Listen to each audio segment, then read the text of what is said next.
Hey everybody, how you doing? This is going to be another video of solar and wind home power videos. Power bill, and y'all, we did good this month. The weather, I mean, we had like some weeks would be like 3 and 4 days, sometimes a whole week, clouds, some rain, all that good stuff. Cool temperatures, mostly mild. It gets about the 50s, I mean 60 during the day. And it gets about probably 30s at night. We had one killing frost about down to 23 degrees. And that got rid of, I picked tomatoes and peppers and everything before that hit. But yeah, so we've been keeping the house at 70 degrees. And as you see behind me, the solar panel, Kyocera solar panels are rocking. OutBack power system is rocking. Nothing like a grid hybrid system. That means battery backup, slash grid tie or load sharing. It does a great job. You got the best of both worlds. You got power when the power's out, and you're saving money when the when the grid is up. That's what I mean to say. When the grid is up, you're saving money, and when the power goes up, you have a means of operating your refrigerators, deep freezers, things to keep your food and everything good. Main thing during a power outage, okay, water. A way to cook and a way to keep your food. So there's three things: water, food, and a way to cook it. So that's something to remember. If you can have canned foods, you don't have to have a refrigerator freezer, but in the modern world, a freezer is nice. If you can keep a freezer on hand, that is real nice. Keep it going. Even a refrigerator, keep your milk or your stuff cold, it's good to have. Propane or natural gas backup generators, they're nice, but as you see, solar doesn't need any propane and that kind of stuff. And when you have a power outage for 2 or 3 weeks, who's going to pay for that propane? Yeah, this guy, or you are. So that's one thing to remember. I mean, I think solar is a good way to go. I've been doing it since 2009. And proofs in the pudding when you see the power bill. Okay, let's give you a little rundown of what we got here. All right. Okay, here's a rundown. Same thing every month. I do this every month. Solar panels right there. There are Kyocera's, 135 watts. Bought them years ago, 2009. UL solar panels are over here. These are 140 watts, 2 and 2 to make 24 volts. Same with here. That top array up there, that's going in 2 and 2, 2 and 2, 2 and 2, 12 volt panels to make 24 volt. That's all 24 volt going to one. And the solar panels on the back of the shed here are also 2 and 2. That gets a lot of early mornings. Right, they're like pointing southeast, east southeast. They get a lot of power early in the morning, so that really helps to get the battery bank nice and happy. And then bam, you see you got some shade on there now because the sun's going around. It's 1:30 in the afternoon. All right, but okay, got that covered from the 24 volt. Okay, well the whole system's 24 volt, but that's the way the panels are set up because that's years ago the way I did it. Down here, the lower array, I call it the 70-degree angle array. These are like 840 watts. So each panel would be, let me zoom in a hair. It's 3 and 3, it's 6 panels. So 1, 2, 3. Those are hooked up in series. All right. Then we got 1, 2, and 3. So there's 3 and 3, then going from series to parallel. So that's got a total of, I mean, it's like 70 volt. 70 volts on a good day. So 21 volts. Each panel is 21 volts. So that kind of tells you what that is. So then over here, and these are right here. These panels here on the side of the shed. That's going to my small 12 volt off grid system on the other side of the shop over there. It's 2 and 2. That's 125 watt. 120 watt, 120 watt, and 100 watt all 12 volt going into series all together. So that's giving me a total of, let's say, 340 watts. So that's pretty good on the off-grid system. I got two 100 amp hour batteries, so 200 amp hours altogether at 12 volts. All right, for that little battery bank. But the big system, the big system has a 380 amp hour battery bank for backup storage in case power goes out. All right, over here, more Kyoceras. Those are Kyocera 265 watters on the MT Solar, Montana Solar mount. It's adjustable. These other mounts you see right here, and the one I just pointed out to you, those are adjustable. So you can adjust them monthly to the tilt of the sun each month, or you can do it seasonally, like winter, spring, fall, and summer. You can do it that way. Over here, this array over here is on a separate charge controller. All these arrays I just showed you are on a separate charge controller. I've got 3 total on the 24 volt system, then 1 charge controller for the smaller arrays I showed you over here. All right, and everything's grounded and everything has surge protection for lightning and that kind of stuff. You just never know, or low voltages and high voltages. This is these are 4 265 watt Kyoceras. And there goes my neighbor. How you doing? There's a 4 265 watt Kyoceras. And each one is the panels up top from left to right are tied together in series. And then series come down in the bottom two. The bottom 2 are connected together, so that way it helps the shading. So in case the sun is, that way you're not completely blocked out from the solar power. All right, and that's a total of 1,060 watts array, and that is doing a super job. This time of year it does a tremendous job.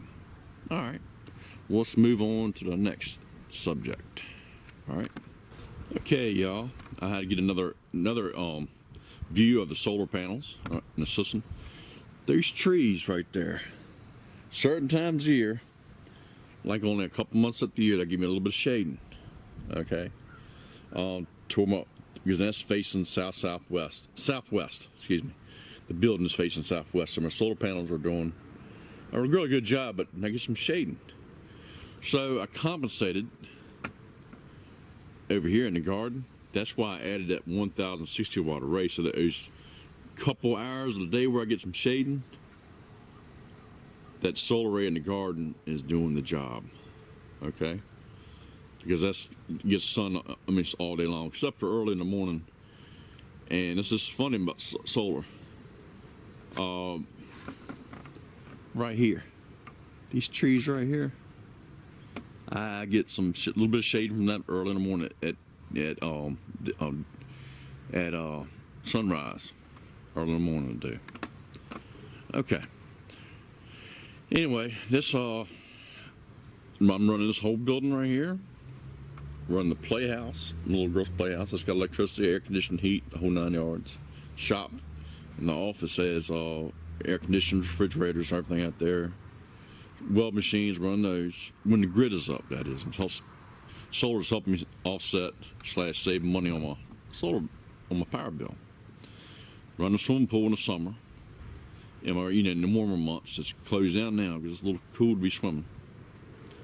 Here in Virginia, that is, Southern Virginia. And I run the hot tub. That runs 24/7, 365 days a year. The pump runs, it's like 6 cycles a day. And I'll show you another view of my property and what I'm running. This is all to do with solar and wind power bill. Another thing that helps out, darker siding. In the wintertime helps absorb heat, but yeah, in the summertime it helps absorb, but Thank goodness for solar because it helps my electric bill. But the shingles on the house are a neutral color. That's like a rustic cedar. They're not real dark, but they're not real light. So that way it helps keep your roof cooler, which saves you energy. Now, that's a big thing. All right, let me show you the front of the house. Okay, folks. Okay, this is my house. This is 1,500 square foot rancher. It's not huge, but folks, how big a house do you really need? All right. All right, but anyway, I like it. It's affordable. The power bill is affordable. And it's my wife and I, and my daughter. It's big enough for what we need. We got a pretty good sized shop. The shop is 1,100 square foot. House is 1,500 square foot. Anyway, it does the job. But you know, brick front rancher, concrete siding on the sides, a hardy plank. But the best thing about, you know, in the Carrier 3-ton heat pump, I can't stress this. The house is 95% electric, except for the gas logs are for a backup, and the propane stove. All right, I showed you that in my other videos. But that Carrier 3-ton unit, that is awesome. It's a Performance 15 series, Performance 15, 16 SEER, and it is incredibly economic. I mean, it's efficient. It does the job. All right, and the best thing about with my solar setup, I'm gonna show you a little something. A lot of people don't even know I have solar. I mean, if you're riding down the road, like coming down, okay, let's say you're coming down the neighborhood. All right, it's my neighbor's home. All right, okay, coming down the street. All right, I say you're riding down the street, coming down the road, going along, you going along, and wham, look, there's my shop, my garden, there's my asparagus patch, right there next to the fence line. The fence is actually like 2 feet over the line, because they usually put a chain link fence, or here where I live at, inside the property line. But you can't even tell I have solar. And the apple trees and everything kind of block my solar panel. But yeah, it's pretty neat. I just wanted to show you what it looked like from the front. But yeah, I mean, I'll zoom in. Try to keep a neat place, neat property. I'll zoom in on this is a 1,060 watt array I just showed y'all. And then here's the other panels. And they're at a 37-degree tilt for winter. In Southern Virginia, that's the best tilt for this area. For this time, for this month, and through the winter. Okay. So, but anyway, but the ones on the roof, hey, they're fixed. But if I had more land and property, I would say, hey, go with all ground mounts, adjustable ground mounts. That's what I go with. That way you get your optimum angle each year. Trackers are awesome, but they just wouldn't do me real good for the property where I live at right now. Weather station, definitely have a weather station. So you can data log everything you have, temperature, the conditions for each day, to see how your solar panels are doing, or how much power you're producing. Sorry about that noise, folks. That's the trash truck. All right. So anyway, let's zoom out of here. But yeah, that gives you a rundown. Single-story rancher. But yeah, it's all you really need to live comfortable. That is, live comfortable, efficient house, smaller to home, more efficient, insulated real properly. But you see the color of the roof; it's not too dark and not too bright, where it doesn't absorb a lot of heat in the summertime. And that makes your house a whole lot hotter. Like, for example, some other roofs around here are dark. Dark roofs in certain areas of the country aren't good, and in Virginia it gets hot, and it just absorbs a lot of heat. But just saying, nothing against that. I mean, I'm just saying it's all in preference, but the lighter color of the roof, without showing a lot of mildew and certain things, help on your energy bill for your home heating and cooling. All right, let's go on to the next subject. Okay, also folks, in a power outage situation, we have a well, and if we need, we have county water also, or city water, but if need to be, I run my irrigation off of that well to feed my garden or my yard, but I really don't do the yard anymore because it's just not too effective. I mean, it is good, it's good to water, don't get me wrong, but when it's real, I keep my garden watered. That's the main thing. I can't eat my yard. I mean, I like pretty grass, don't get me wrong, but it's just a lot of extra money in there that you don't really need. I really don't need to be spending. It's kind of a waste. But anyway, I'll zoom around here, pan around here, excuse me. But we have a 120 gallon propane tank. That's for our backup heat in case we do lose power. That's for our backup heat.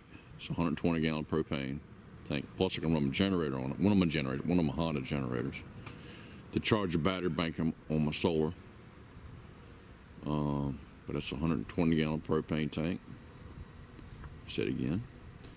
And it goes through my hopper there, my line, and I put a copper cover on that. Just my ash hopper rotted away, and I just put copper and sealed it off.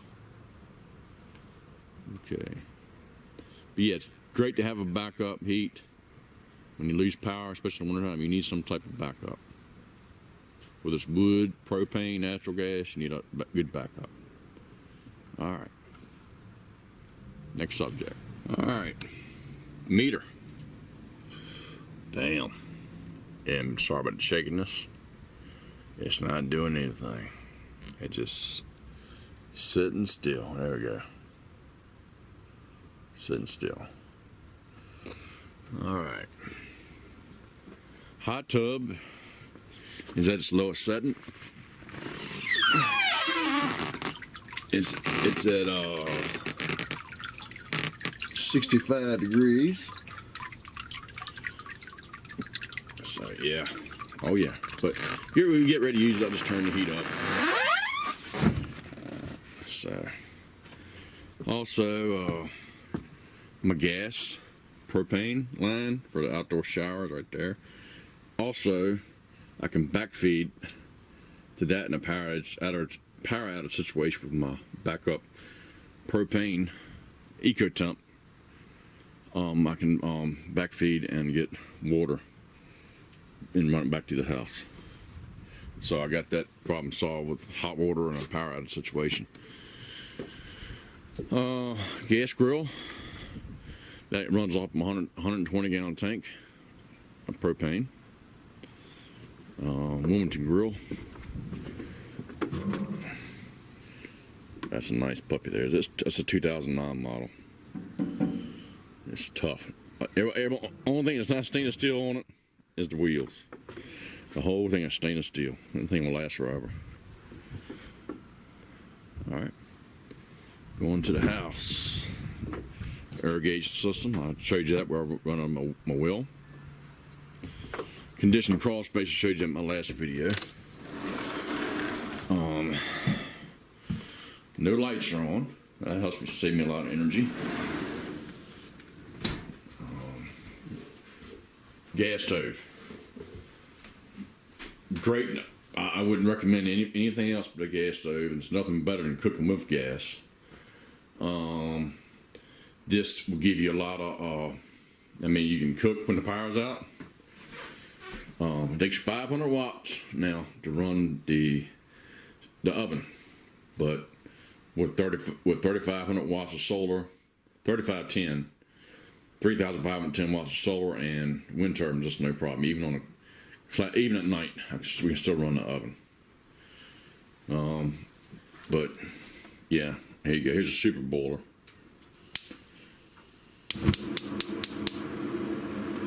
That's nice having a bit of a way to cook when the power's out. Plus it gives you heat. This is I think 60,000 BTUs on the top of the stove, and the oven's like 40,000 BTUs. So that's another heater on its own. But when the power's off, you don't have your igniter. You have to use you can still use a match or a light stick. to get that lit. Oven, I still got power going to it. Still got 120 volts, so with solar, so I still can operate it. All right, back up. I can run a microwave, deep freezers, lights in the house. There's one LED light going. Everything's LED throughout the house.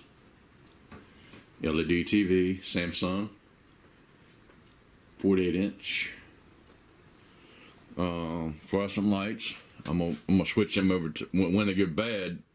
Then I'm gonna switch to LED, but they're not bad for right now. This is a big power saver here, folks.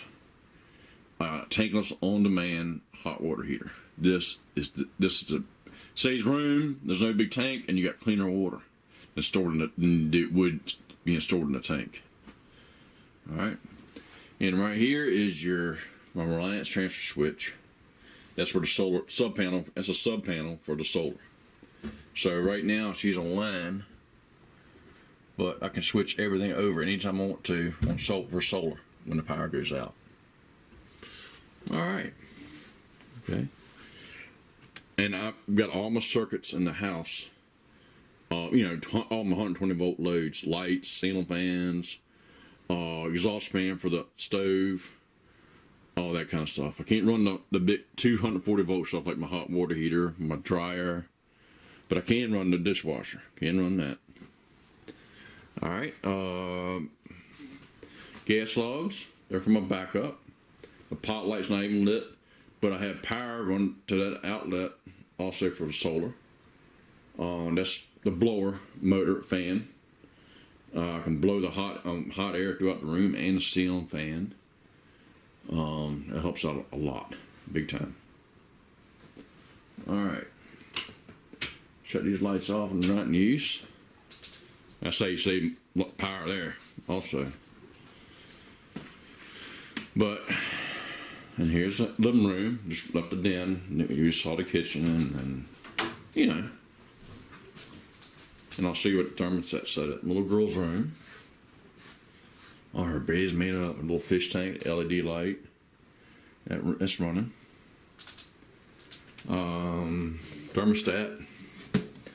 Cut some lights on. Bam, okay, hold up. 70 degrees. The thermostat set up. And it's not even running right now.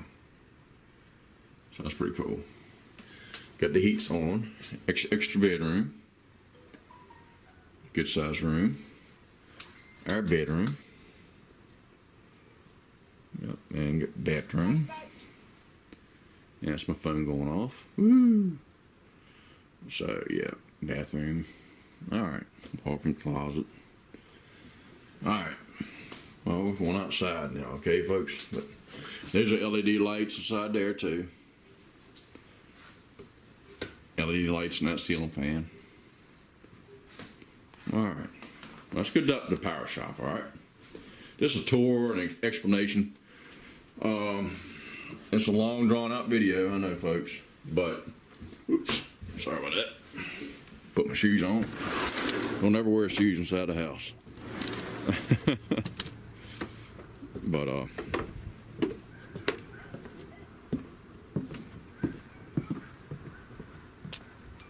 okay, all right, we'll see you at the power shop, y'all. Okay, folks, in the power shop we go. There's the battery bank right there. That's 380 amp hours worth of batteries in there. OutBack EnergyCell grid hybrid batteries. That's an OutBack GVFX 3524. There's your hub 10. So everything can all your charge controllers and everything can communicate together. Your midnight solar MSNDC, 250 amp disconnect box. A midnight solar baby box, and all my wind turbine components, diversion or air heaters. From a diversion load, you get too much power from your wind turbine, damn, it just distributes the heat out evenly. Same as over here.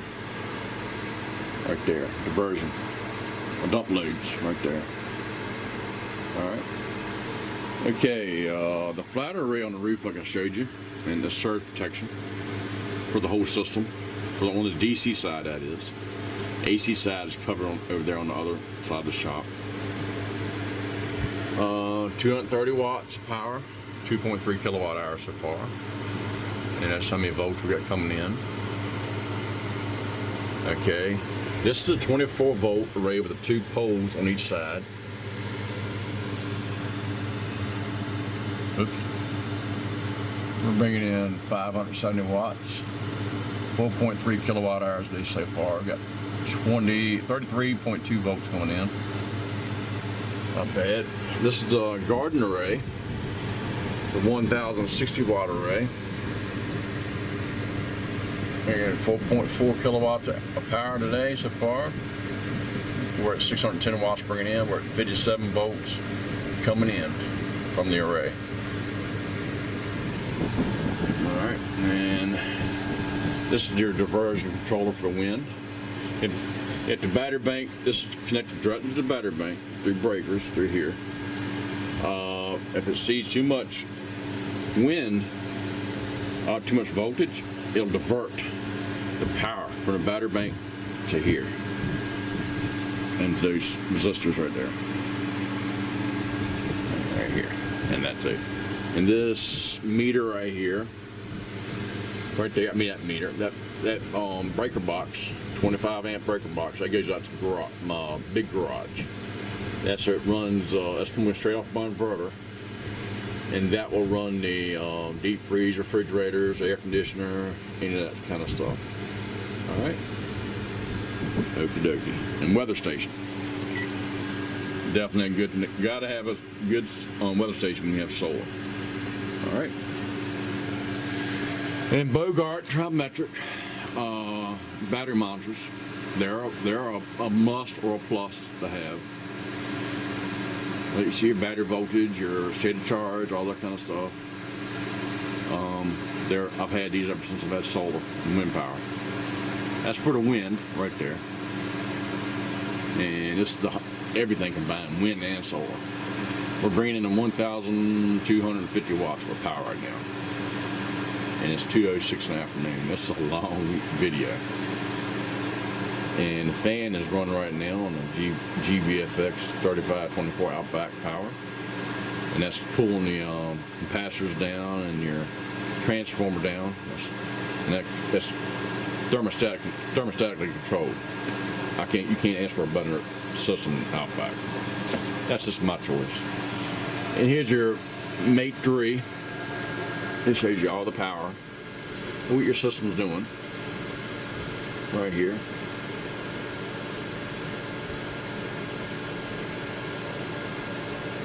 And that's a good thing to have right there. Mate 3. It's like you can control your whole system through that. Through the internet or at the touch of a knob right here. Or the buttons. Meter. Alright, got power coming in.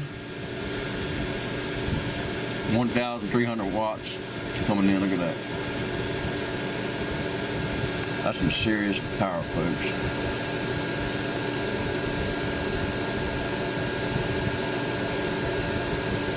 But yep, it spins from early in the morning until at sunrise until sunset. She'll turn, doing this thing. All right, let's finally get to the power bill. Woohoo! All right, power bill, $8.51, and you can't get much better than that. All right, usage history: 1 kilowatt hour last year at this time. All right, 1 kilowatt hour used or / consumed this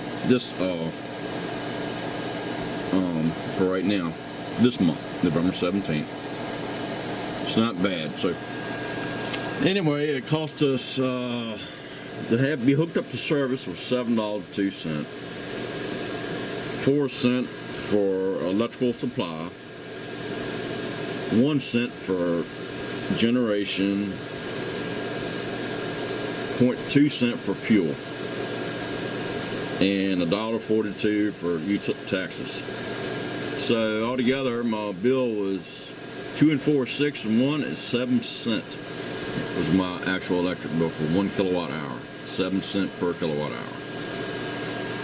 All right, so hey, yes, and I want to say a special thanks to my power company. They're awesome. Really, they really are. They're doing a heck of a job. I worked for them for many years. Third generation, that is. All right. So anyway, let's look at the battery bank. Can't see much, but I'll show you a little something here. This is my battery bank. I got my heat mat on there right now, keeping the battery nice and tasty warm. But this is my battery bank in there.